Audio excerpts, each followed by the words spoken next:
Hello, fellow earthlings. Hello, fellow human beings. It's nice to be with you in paradise. And I don't mean Naples, Florida. I mean on this beautiful planet that we're lucky enough to live our lives on. Planet Earth, blue and white, so beautiful from space, hanging out there in the black void. The only thing that's really as beautiful as the Earth from space is nothing else. This is it. I think the Bible has it a little bit wrong. I don't think Adam and Eve were tossed out of the Garden of Eden. I think we're fortunate enough to be living in there. It's wonderful to be here today. First, I'd like to say that congratulations. I had dinner with Cy last night, and with Mel Steele also, and we had a chance to talk. I had a chance to find out what it took to be part of the President's Club, President's Organization.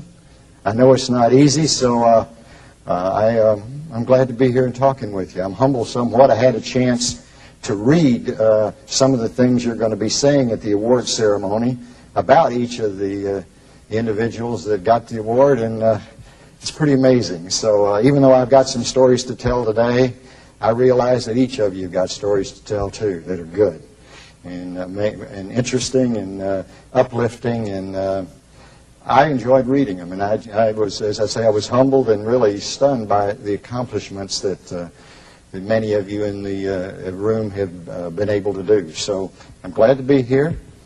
Glad to be anywhere on Earth. It's good. This is a good place. But I'll say more about it later. I was invited to be here mostly because of my experiences in the space program. I was an astronaut for 18 years, and I enjoyed all of it. I enjoyed every minute of it. Most of it was hard work. I'll talk a little bit about the movie Apollo 13, which is representative of what happens in flight, you might say, the action, the excitement, and the awe. But most of being an astronaut is the sort of things that you're doing every day in meetings, trying to solve problems, trying to work together with other people, trying to be the best we can be so that the group we're working with will be the best it can be. All those things that you're wrestling with every day are the same things that astronauts wrestle with every day. And then every once in a while, I say I was there 18 years, every once in a while, twice, I got to go out and fly in space. And so that's why I'm here today. I'm going to try to do two things. First, I'm going to take you on both of my space missions. Went to the moon on Apollo 12 in 1969. It was a 10-day mission. And then in 1973, I spent 2 months or 59 days up in the Skylab space station, 260 miles above the Earth. So I'll talk a little bit about that. And the second thing, before I talk about the second thing, let me say this. I wish that evolution, human evolution, had taken a slight turn from the way it did. I wish that above each of our heads was sort of a bubble like there is on cartoon characters, you know. And in this bubble, on everybody, you could look at them, and right above, my name is. And you wouldn't forget their name. You just look there. You wouldn't have to wear name tags. And then under is, my dream for my life is this. And then he would say it. My goal for the next year is this.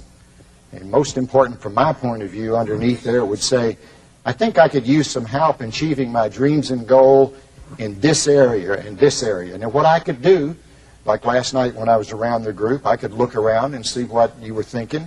I could look right now and say, you know, I think this is something I could help with. Maybe I can't do much about that. I don't know anything about it. All I know is space and art, but I can't help them, but I could help her maybe. Couldn't help him that much. Something like that. So it's not that. Evolution didn't take that turn. In fact, I've always wished that evolution gave us tails like puppy dogs. My wife and I have 8 Lhasa and one of the nicest things about them is when you look at them and talk with them, you can see how they feel. They can see, their little tails are the clue. And you look, and if we all humans had that, it would be the most wonderful thing. Anyway, think how it would be in a dating situation when you were in high school.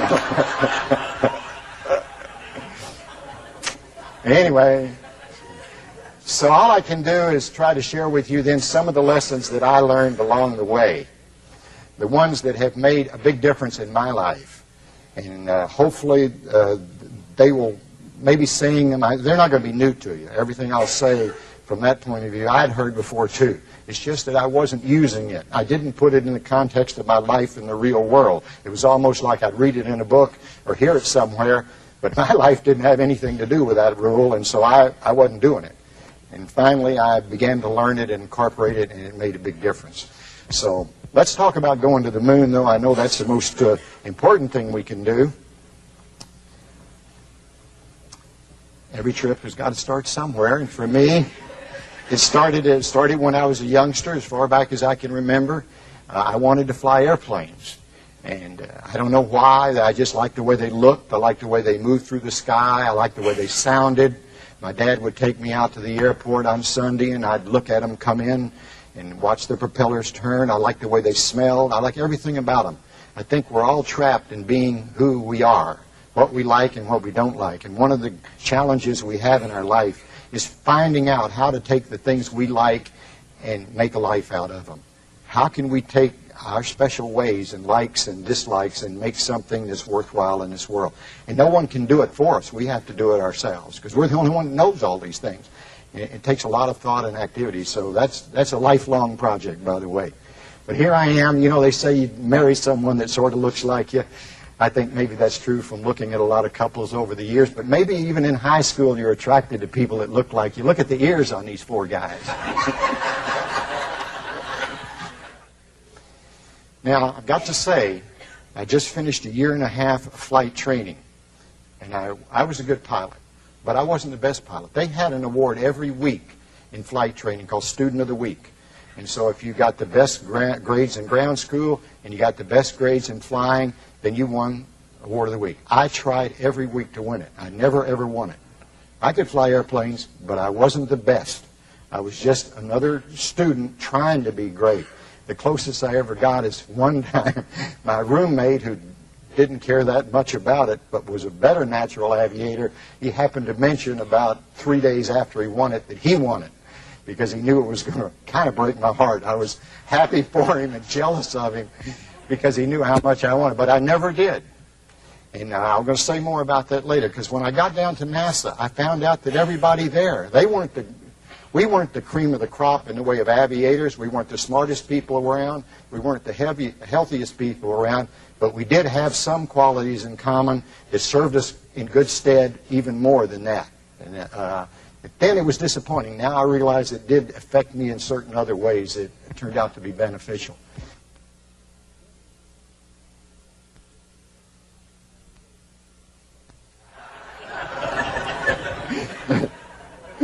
Okay, I finally show up here at the Johnson Space Center. We're flying T-38s. That's the Johnson Space Center over there in the background. And like every job you approach, there's good news and bad news. Okay, the good news first. The good news was I was surrounded by people that believed and cared. If you didn't believe that we could get to the moon, even though we didn't know how, and even though it seemed like an impossible dream, it wasn't possible to stay. If you didn't care enough to be dedicated to finding a way, then you wouldn't stay. It just wasn't possible for you to get into it. And that was the characteristic that was so wonderful about being there. I was just surrounded by these people. We didn't know how we could do it exactly. That was the bad news. The bad news was you'd ask this group of people that had been there, the science engineer, how are we going to get to the moon? Well, we're going to launch a couple big rockets. We're going to build a space station around the Earth. Then we're going to go from that space station out, and we're going to land on the moon and come back to the space station and get into a different ship and come home. The others said, no, we're not. That takes too much time and too many rockets. We're going to go in a smaller one. We're going to orbit the moon. Then we're going to, 2 people of the 3-man crew will go land on the moon, then come back up to the 3rd man, and they'll come home directly from the moon. That's the way we did do it. But there was a lot of other ways. No one knew at the time. We couldn't figure it out. We were balancing options. What can we do? What's the very best way? That was the bad news. But superimposed and bigger than that was all individuals. They weren't the cream of the crop. I only met 1 or 2 geniuses my whole time in the space program.